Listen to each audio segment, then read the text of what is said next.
Generation of content creators earning millions and building global brands all from their smartphones.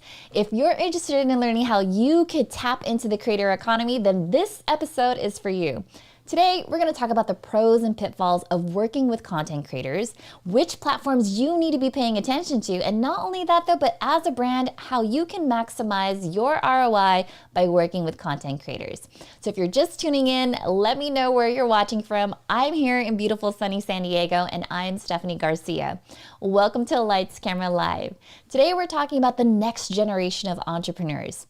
See, the thing about the creator economy is that it's not something that only comes from the platforms or the startups themselves. It actually comes from the way creators are changing and shaping the economy.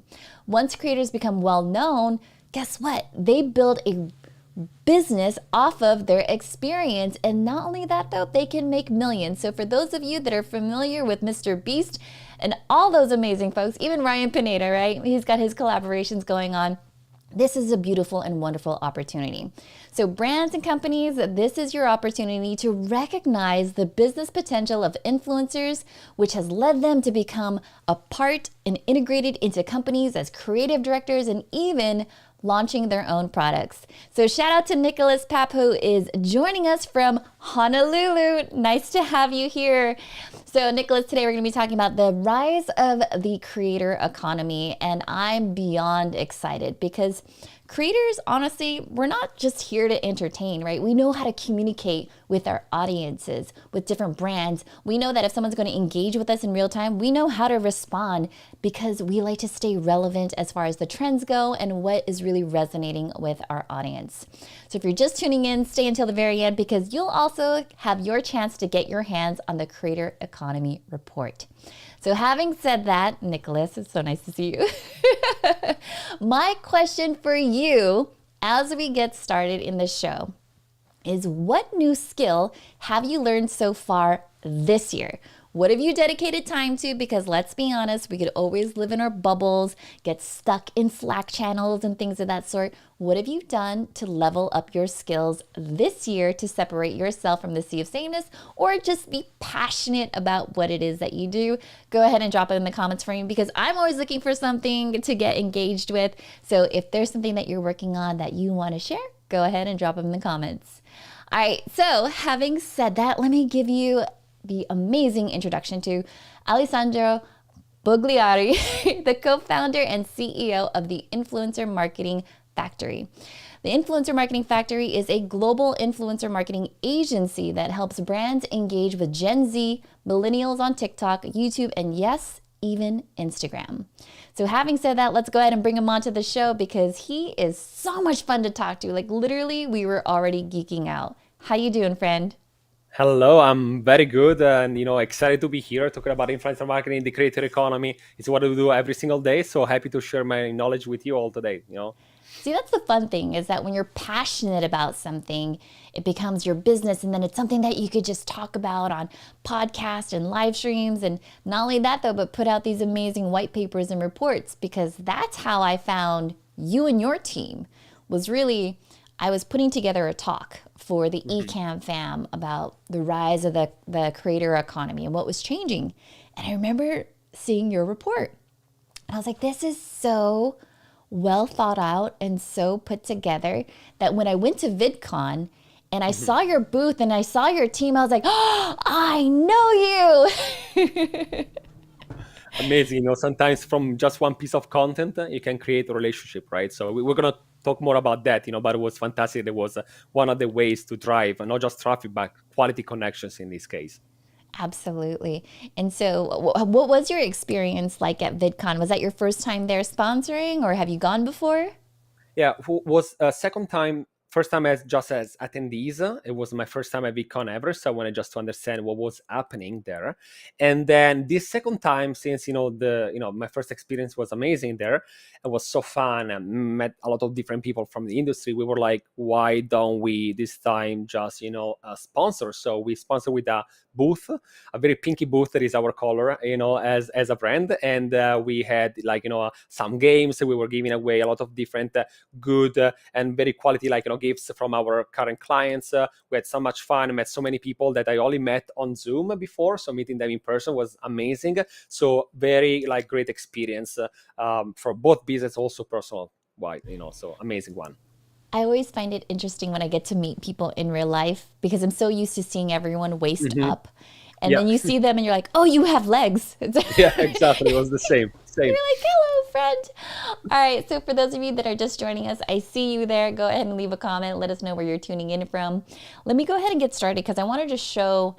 For those of you, just in case you're crunched on time, this is the creator economy report that we're going to be referencing. So if you haven't had a chance to take a look at it, go to lightscamera.live/creator23, and that will automatically redirect you over to the report. But for now, because we get the CEO and the co-founder of the Influencer Marketing Factory, you want to hear it from him directly. So having said that, Alessandro, my first question for you is, how do you define the creator economy?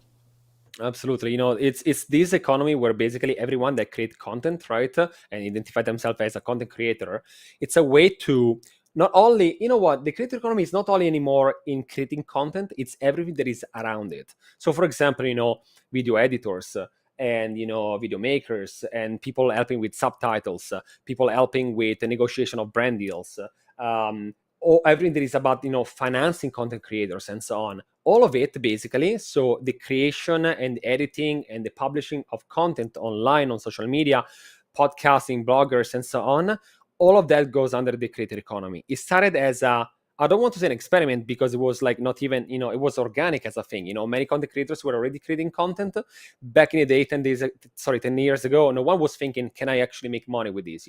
And then they started realizing, actually people want to pay maybe me for exclusive content, or maybe they want to subscribe my Patreon and so on. So basically they started realizing that you're not just anymore someone that can easily create content online just for educational purposes, but actually you can make a living out of it. So the creator economy is this economy where everyone, no matter the age, no matter where you're from, no matter your degree, whatever, whenever you create content, and then you have people around that, so again, creators, editors, everyone like that, everyone in that moment, basically it is helping this economy growing, right? And there is not just the content creators, but I'm also talking about brands that are investing in content creators. I'm talking about consultants. I'm talking about talent agencies, and I'm talking about right now even like financial firms, because they want to start giving money to content creators for expand on their teams, pay for better devices and cameras for their videos.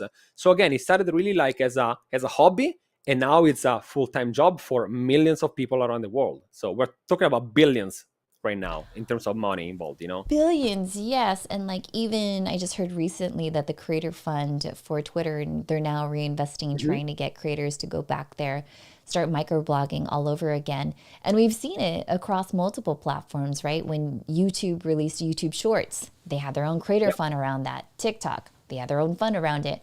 Even LinkedIn, I remember when they were launching their pilot program, there was this huge application process, and some of my good friends got into it.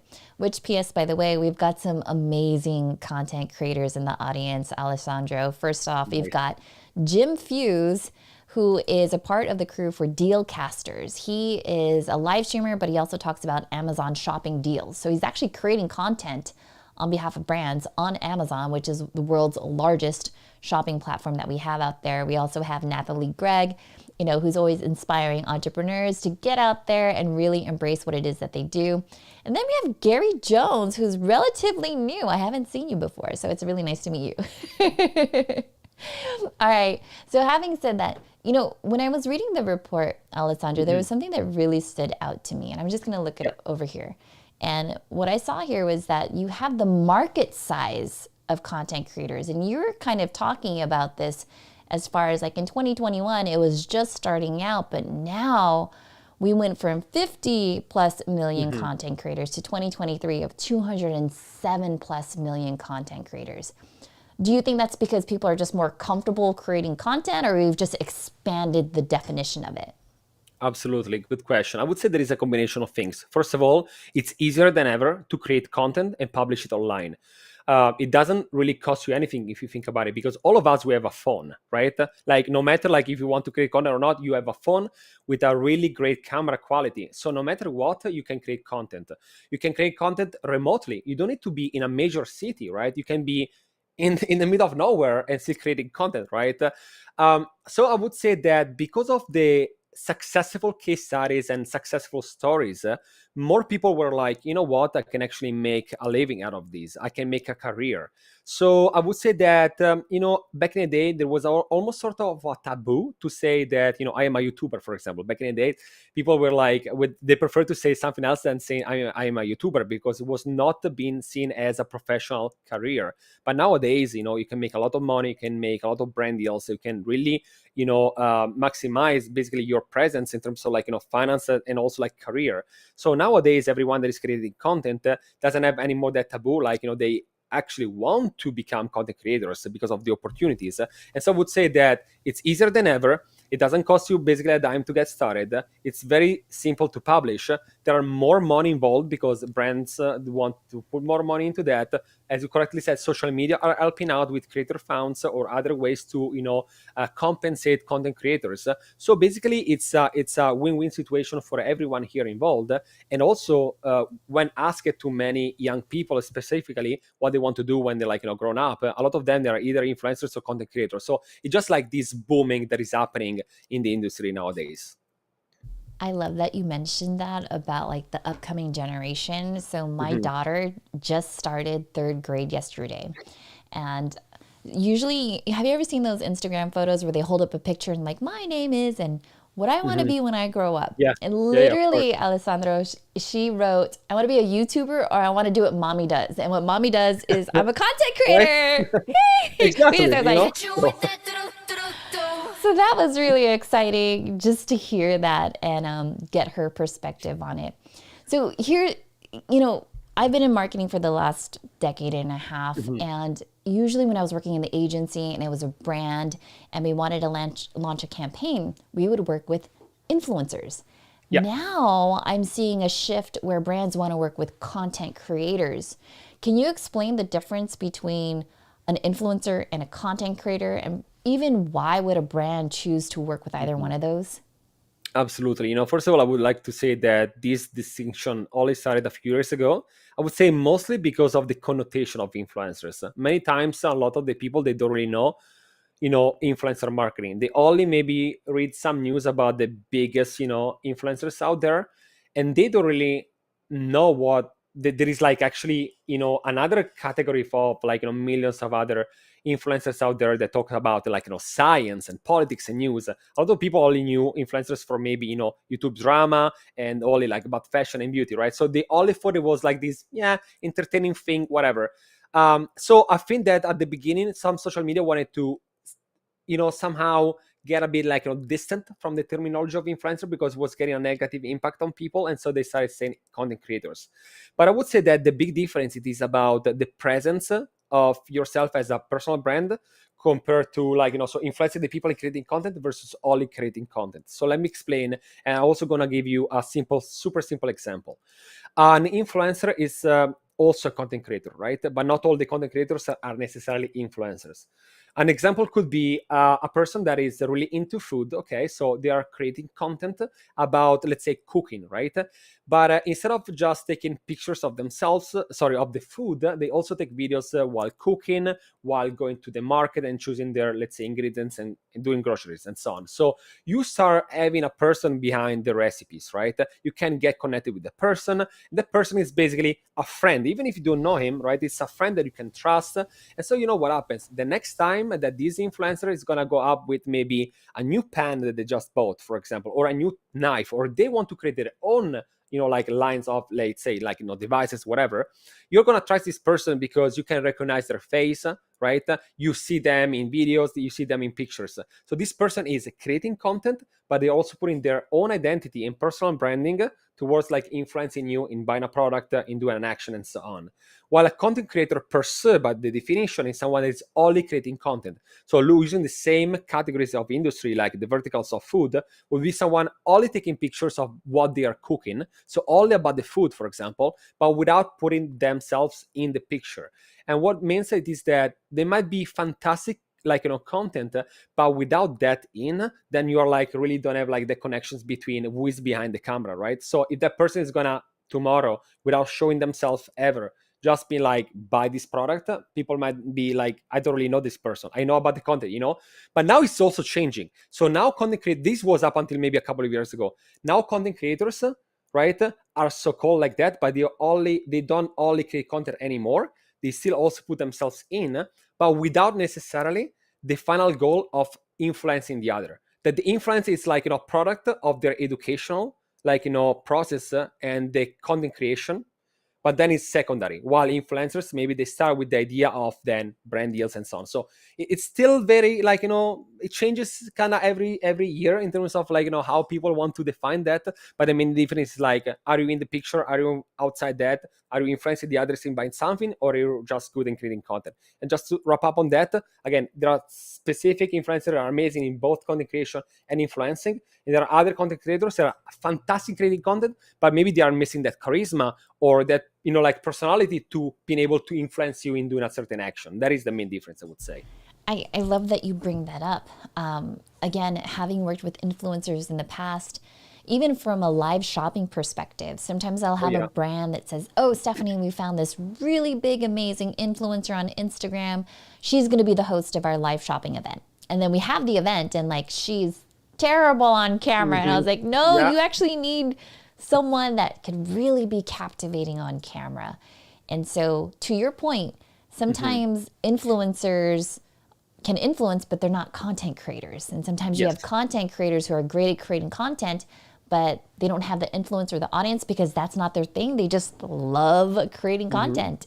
And then sometimes you find those unicorns that love creating content and doing all the things. Of course. So having said that, Alessandro, what about you? Where would you see yourself? Are you a content creator, influencer? Are you a mix of both?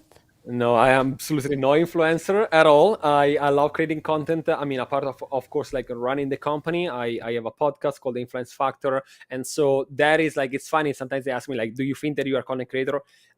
Like theoretically speaking, yes, because I am creating content, specifically not just because of me, but because of the amazing guests that I have on. So I'm able to host them and that. So I would say that then after that, we also create different clips. That is also what I advise all the time. Anytime that you have like a piece of content, try to make it in different formats, right? Once you already have done the work, try to repurpose in different ways. So that is very important to do, especially not only for the B2C, but also for the B2B. Many people are missing out on that. They think that many people don't think that it's important to create content. First of all, like big mistake, it's crucial to make content nowadays. You know why? Every company in the future will be a media company.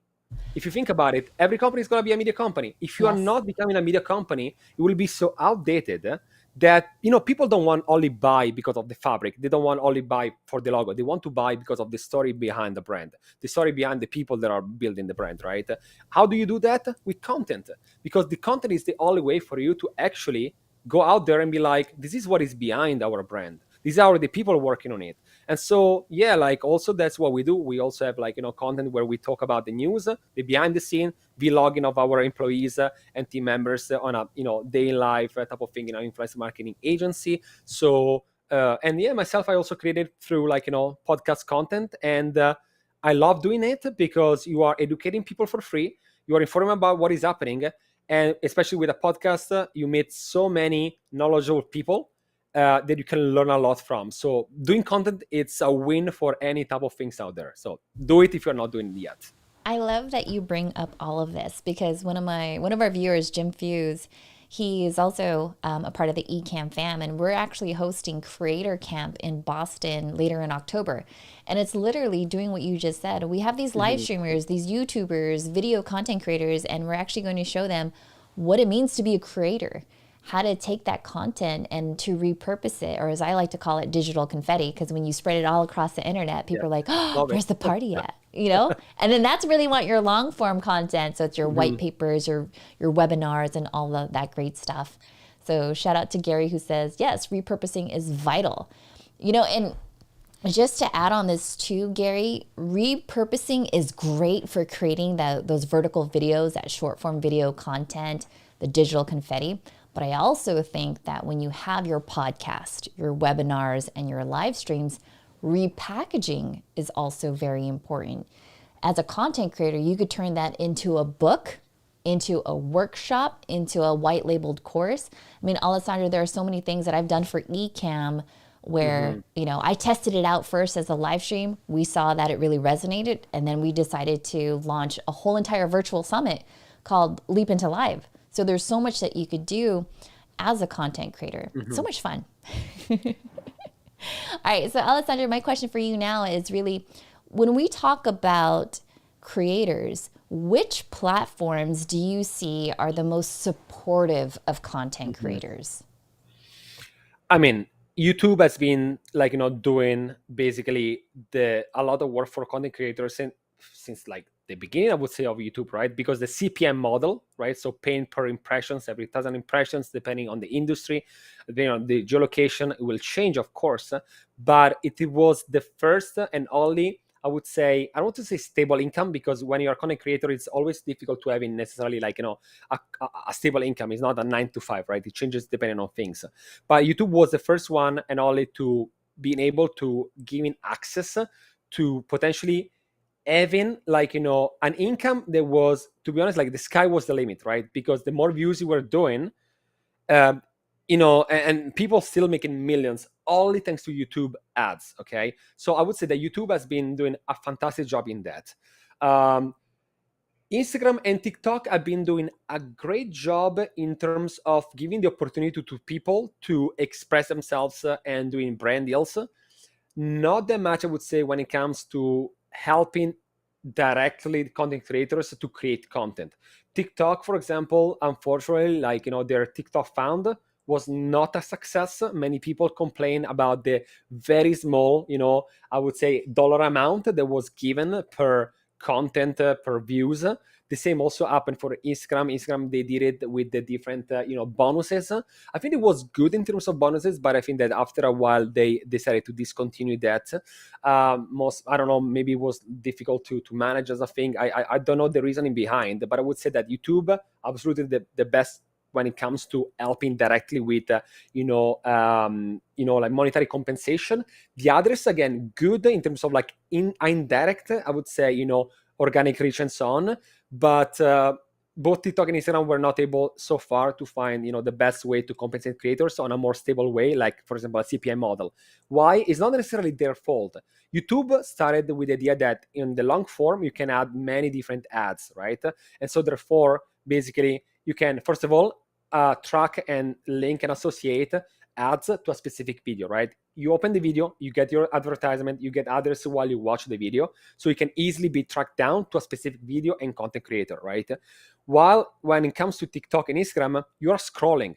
It's very difficult to associate an advertisement to like which one should be. Is it the video on top? Is it after that? So because of the type of user experience, how it is designed, is very difficult. TikTok and Instagram are always trying to find new ways, but because of the design and the I would say the way how this was started, it's a bit difficult, I would say, to do that. But I know they're always coming out with new ideas. But YouTube, I would say, is still number one when it comes to direct compensation for content creators. I could hear all of my YouTube friends right now saying, yes. I mean, if I had to go back in time, right? Because I started off as a live streamer on Facebook, just because that's where I was connected to all of my agency clients. It made a lot of sense. And my friends have always been, and to this day, get on me for not going all out on YouTube. But yeah, I agree with you. YouTube, and now don't they have the affiliate program too with the content creators? Absolutely. They also have all the affiliate. I also know the other social media now are working on that. And I think that even more social media will try to, I would say, maximize the revenue streams that a content creator can have. So not only rely on, let's say, CPM, but it's going to be affiliate links. So anytime that you buy through a link that is on a specific video, you can easily go there, click buy, and then of course the content creator will have a success fee based on the purchase. Then you're gonna get things like maybe promo codes that people can use, and you also get money thanks to it. Subscription models where you can easily just that happens already with YouTube and others platform, right? If you pay to access either monthly or maybe for the year, you can access to exclusive content. So nowadays content creators really can do not just a lot of money, but they can differentiate, diversify their income, because never puts all the eggs in one basket. That could be for B2C, B2B. Never put everything there, because if one day you're, let's say, not gonna vote and everything, but like your YouTube channel gets shadow banned for some reason, then you have to find other ways. So yeah, like on this one, for example, we analyze things like, and nowadays really you can do sponsor content, so brand deals, you get paid to post on something. Usually it's a flat fee, but nowadays many brands are trying to propose flat fee plus also dynamic, let's say, fees depending on how much they are selling. So there is also something on top nowadays. Yeah, and so for those of you that are just tuning in, we are talking about the rise of content creators and the Influencer Marketing Factory put out this really great, amazing report on the creator economy for 2023. So if you didn't get your hands on it just yet, head on over to lightscamera.live/creator23, because the content in here is absolutely amazing. You also, Alessandra, you guys had interviewed different types of content creators, and they all shared their stories on there. And it's so helpful to see that, you could go and create revenue, not just relying on AdSense, right? There's brand partnerships, there's tipping. And one of the ones that I found really interesting, let's see if I could find it just off the top of my head. Where was it? It was, which platform actually generates the most tips for their content creators? And I'm just going to go through it real quickly. Absolutely. Because this one I thought was interesting. To your point about YouTube and how it supports content creators and generating revenue. So this slide, everyone that's paying attention, which platform do you like tipping or subscribing to support your favorite creators? And obviously you could see in 2021 and even in 2023, YouTube is still ahead of the crowd. Whereas, then you might fall into Instagram and Twitch, and then it's going to be TikTok. I found that very fascinating. Yeah, I mean, I can easily say why is that. YouTubers are the ones that are able the most, on social media to create a stronger relationship between them and their audience. Whenever you watch many videos on YouTube that maybe are 20 minutes long, some people do 1 year long, especially if you think about those YouTubers doing maybe documentaries, right? And some of them, the quality could be on Netflix, to be honest. Like some of them, they do hours of research, they do fantastic videos, they put dynamic infographics, they interview people. Sometimes I'm like wow, like I'm amazed by the quality of the content on YouTube. So when you're able to create all this for free, people love you for that, because you're like, you're giving so much, like, for free, and I want to help you. In fact, when we ask it, like, to people, why do you usually want to help your content creators? A lot of them is like, just because I want to support them. Because again, you can see an influencer, content creator, someone that is like almost a friend. You don't know them necessarily, but they have this sort of like, relationship with you. There is not like a VIP that is on a yacht far away from you, in their amazing villas. It's someone that is living like similar to you. They have maybe your age, they have your same interest. It's someone you could look out together for drinks. And on YouTube, you're able to create these personas online. And when you watch a video on YouTube, I know plenty of people that they are subscribed to a channel, and as soon as it goes out, they have to go and watch it. Like they have this maybe routine, right? Like, oh, for me, Fridays at 3 p.m., it's always watching the latest videos of my favorite creator. So that's why they're able to create these. The same is also for Twitch, right? Twitch, then of course, it lost a bit in terms of hype in the past years and everything. They're trying many things. But Twitch was one of the first having the real-time tipping, right? So basically, if you think about it, you might not have the same relationship that you have with a YouTuber, but when it comes to tipping someone, it's in real time. So basically, you want to have maybe a shout out helping in real time. So you go on Twitch, you leave a tip, and the Twitcher can say like, hey, thank you so much, like, Mary, for donating these. So there is also that almost gamification component, right? The more you tip, the more badges you can get. You can become in a top, follower. There are so many things involved when it comes to tipping. And then, yes, subscribing, YouTube works very well. Now Instagram is trying to do that with exclusive content. But I would say that to answer your question, like on that and the point, YouTube is the best one when it comes to creating a long-term relationship with your audience. And that's why the majority of people love tipping and subscribing on YouTube. I love that. I love geeking out with you because I find it to be very, very true. I find that short form video content is great, as that digital confetti. People can get short snippets of you. But YouTube or even just long form video, even just live streaming is a great way for them to really get to know you, binge on your content about a specific topic. And that really builds that know, like, and trust factor. One of the other things that I found in the report that was so fascinating was this slide right here where we talk about, okay, so now that you're watching these content creators, have you ever bought a product released by a specific influencer? And I will tell you, as a parent, my daughter who watches YouTube, she has her favorite content creators. Again, I was at VidCon and I was like, here's a tip for you for, teaching my daughter about biology and like different things. And so it's really interesting to see where this is at for 2023. Do you have any predictions on how this might change or maybe stay flat in 2024? I think it might go up because when we ran this now a few months ago, like Prime was a thing, but not yet the thing that is now. So just I think adding, like, if we ask it like now and we add people only buying Prime, that 50% would go up because we're talking about millions and millions and millions. The same is also happening with Feastable by Mr. Beast. Like, it's killing it. He discontinued the the burger because we all know that it was not really under him. It was through Ghost Kitchen, so the quality was not good enough. So he was like, I prefer to focus on things that I own. In that case, Feastable. So for people not familiar, it's basically a chocolate, chocolate bars that Mr. Beast, created. And the same also happens with Emma Chamberlain coffees and many other type of brands created by influencers. I think that it's gonna go up because especially new generations, they care about, again, what is behind the brand. And many times, many brands that are like maybe corporations and so on, they might have maybe sometimes, I don't want to say better quality in things, but they might be well known more than maybe an influencer sometimes. But new generation care about, for example, is it cruelty free, animal cruelty free, for example? Is it like on this type of who are the people that are working behind that? Are they supporting other type of for example, the diversity and inclusion type of company? So because of that, influencers are more open to being transparent and show the behind the scene. Okay, so I think that you have that connection then not only with the product, per se, you have the connection with your favorite influencer. Therefore, it's just like logically connected. You love your favorite influencer or content creator, therefore you're gonna also love their product. Also because, and I also want to add this, a content creator that is gonna create a product, they usually work on it from A to Z. If they want to create a new palette for a beauty product, usually they are the ones finding the factory.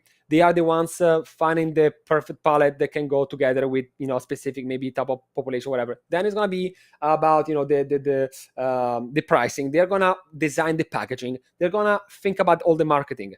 So that's why their audience appreciate that, because it's not just someone that like normal VIP goes on TV and be like, hey, just buy this product. They did nothing about it. They just put their face.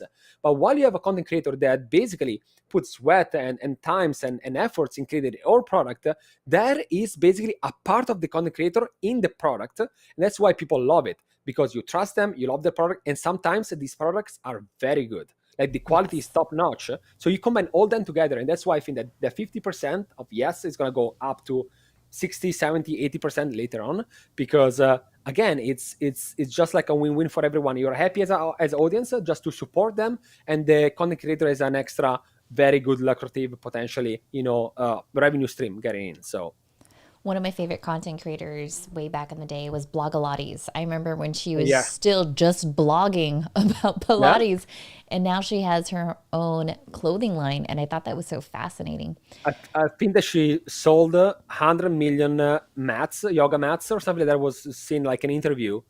And it's a yoga mat, like, you could buy it everywhere, but no, you buy the ones made by your favorite influencer. So you don't have to reinvent the wheel sometimes. Could be normal merchandising, but it's, with your logo, with your, like, again, with your story behind that. That's what makes the difference. And here's something else that I found very interesting was that we're seeing content creators across the spectrum, across all platforms. So it's no longer just like this little thing of if you're Mm-hmm. just Gen Z or if you're a Yeah. millennial, we're seeing all like Gen X and boomers sharing their expertise. So it could be a B2B content creator, B2C, a regular UGC content creator. There's a lot of room in this industry. How much did you say that it's going to be, the creator economy? Uh, Billions? like each person said something different. Let's say someone 10 billion, 20 billion, 50 billion. It's gonna be even more than that, I'm pretty sure. So, having said that, realistically, if we're in marketing and we're launching a new product and we want to work with the content creator, how much budget should we set aside for that type of partnership? So it really depends by the type of company that you are. It really depends by the overall marketing budget that you are allocating for the year. We had clients that were giving, like, basically they were allocating 90% of their budget on influencers, and some others that were like very, I don't want to say reluctant to do it, but maybe they were only testing out things and only allocating 5%. That is really about the type of company that you are, and the type of company you want to be, right? There are some that are like more in the loop of trends, and some others are being more traditional and might be a bit scared in investing in something new.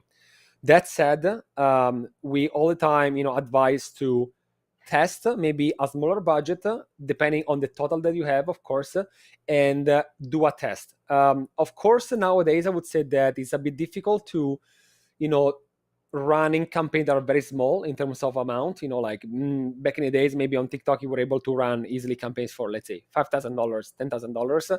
But nowadays, because of the pricings going up, for us, for example, it's like, we only work on campaigns that maybe go, from $15,000, $20,000 for a month of work, that include many different things in it, to 6 digits, 7 digits. But I would say that do not expect to be able to do maybe a great campaign with $1,000, mostly because nowadays content creators are just asking more. It's part of the normal, life cycle of this type of industry. It's going up, and the I would say a mistake that you could do, it is to only allocate a very small budget, test it out, and be like, oh, it didn't work. Like, it's like trying to go on TV only one time with one advertisement, spending a lot of money, and be like, oh, no one bought our product. Of course, you have to be 5 to 7 times right on TV, blah blah blah. But when it comes to influencers, it's the same. You have to diversify. You have to understand that not everyone is in front of social media the same day. So if you are posting something on Monday and someone doesn't say that on Monday, it's going to be very difficult to see that on Tuesday, because social media go very fast. It might not be that never put all their money on one big influencer. That post could flop. That post could be shadow banned. So just take maybe 10 different influencers, diversify, test things, and give a tracking link to each of them. The moment that you do not track influencer marketing is like wasting money. So no matter the budget that you have, I would say, just to wrap on this and give a couple of pieces of advice. Uh, do not start with 100% of your budget, of course. Test out things, but at the same time, think that this is not a hobby for people involved. It's a real business, and therefore you should also think that just $500, $1,000, unfortunately, doesn't work anymore. You have to start thinking about 5 digits to start seeing results. And then again, do not put all the eggs in one basket. Try to diversify when it comes to different content creators. Try to test different social media. Maybe your customers, your typical personas, are not on YouTube. They might be on TikTok, or maybe they are on Instagram Reels. So test out different things. Do not go out with the same content for all social media. You should think about different content creators on different mediums with different styles and tone of voices. And then once you're ready to go with the content, provide each influencer, each content creator a specific tracking link, so you can track not only vanity metrics such as views and so on, but also how many items did they sell thanks to their influence, how many clicks they got to my landing page. If you're not tracking those, basically it's just really wasting your budget. So it's difficult to say a number. How much should you invest? Our advice all the time is, if you want to use an agency, if you want to go solo, try with a smaller percentage of your total budget, test out things, track everything, and then only, let's say that you have done your campaign with 10 influencers, identify the 2 that brought you the most, then look for maybe 8 others, including the 2 that brought you the most, and then you start getting into this cycle of optimization all the time, and it will start working similar to other marketing channels, right? So you optimize that, and then once you're ready, you can scale. Okay, I started with 10K, now I can put 50K this month, and so on. And you will see that your return on influencer marketing, it's just amazing for the majority of industries out there. So once you're happy with it, we met many clients that were giving still money for the typical, display ads and so on. And in the past 2-3 years, they started shifting budgets from traditional media to influencer marketing because it brought just better results. So That's fascinating. I love that you touched on maximizing ROI, because really we are at that point now where you can measure the ROI of social media efforts, especially with content creators. It's just a matter of education. And there are platforms now where it will automatically add those UTM parameters for you. You just have to work together and make sure that things are lined up and that it works very well.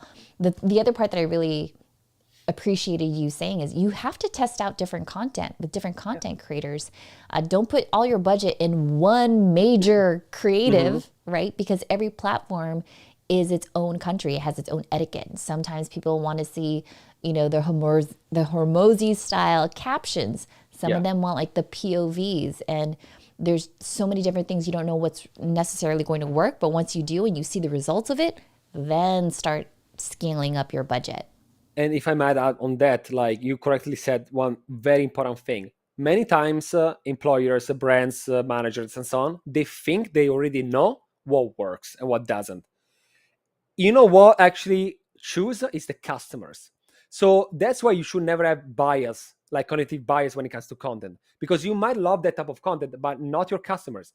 So some case studies showed how they showed two completely different, content for the same product. One was informative, and one was like more silly, entertaining. And they thought, oh, of course, like, the entertaining is gonna be better because of TikTok and YouTube Shorts and everything. Actually, the more informative ones, because the product was something more on the pharma side, so they needed like, data and everything. That was the one that performed the best. But the brand thought to put 100% only on the, let's say, entertaining one. Up until you don't go out and you do A/B testing on content, and you have bias on that, you might think that it's gonna work. And maybe you're spending all your budget on only one type of content and it's gonna flop. Give everything out there. Give 4, 6, 8, 10 variations on each different content from different content creators, and only the people that will buy will tell you what works and what doesn't. And after that, look at all the data as you would do with display ads. Select the two that are bringing the most, deactivate the others, and start putting more budget in the two that brought you the most. Again, up until you don't test things, you might have bias in you and thinking what is going to work, but at the end of the day, it's the customer buying your products, not you. So. How you like that? Telling you, Alessandro knows his stuff. And if you haven't already downloaded this report, please do. The Rise of the Creator Economy, the Creator Economy Report. You can find it over at lightscamera.live/creator23. One of the things that I really enjoyed about this too, Alessandro, is this one where you talk about the different platforms that are powering the creator economy. Because there are platforms outside of Facebook, Instagram, LinkedIn, TikTok, and Twitter. There's so many different platforms that you can use. I won't go through all of these because, again, you guys have an opportunity to download this yourself and figure out where you fit in on the creator economy. But before I let you go, Alessandro, my big question is for you. As a marketer, as a brand, what are the pros and the pitfalls of working with an influencer management company? Like what can I expect? Absolutely. Yeah. So this is what I say all the time. You don't have to work with an influencer marketing agency necessarily if you're not ready to, if you don't have the budget to do that, if you're still unclear about your goals. So it's only when you want to scale up your game, when you don't have enough people in-house, when you want to, do things faster, and also when you want to have guidance. Something that I noticed is that many brands still don't know how much to pay, for example, for content creation. They don't know how much to pay for influencers and their own audience. They don't know how to structure maybe sometimes the work. So I would say that one of the big things that an agency does, it is to actually help you and guide you from A to Z. So influencer identification, and we use sophisticated platforms to understand the demographics, historical data, and so on. We go through legal and agreements. Very important to have an agreement with each different influencer, with a scope of work that goes very in details. Having then all the logistics if needed for travels, for shipping of items and products. Then you go through all the strategy, all the creative part, all the storytelling behind the campaign, and then we do all the management and execution of the campaign. So we make sure that everything goes smoothly. And then at the end, we analyze the campaign. We look at all the data. We tell you the do's and don'ts for next campaigns. We analyze the ROI of the campaign. We tell you also next steps and what to do. So all that, basically, it is when you work with an agency. But if you are not ready for that or anything like that, you want to start solo, I'm also like, yeah, absolutely. Like, do your things and try to understand. And once you're ready, I'm like, I believe in influencer marketing. I know that, we can do this. Then you go to an agency to scale, your game, because it's very time consuming. It takes a lot of time, even just in communication, communicate with influencers, and even just the negotiation of pricing. We have better prices because we pay thousands of influencers every year. Therefore, we have, a sort of different line when it comes to pricing, because we can have bulk discounts. If instead you go one-on-one, you might have the typical market pricing, that instead we have a discounted one. So there are plenty of things. The only one I want to say, of course, if you work with certain agencies that might tell you we are the experts, not all the time they are the experts, and maybe they are taking more money than they should be. Of course, is as in any industry. Unfortunately, there are also people that take advantage of that. But when you're ready and want to work with an agency, I think and you're really serious about it, it's just the best way, because you can focus on your product, on your own brand, and the agency does basically everything else in the background for you.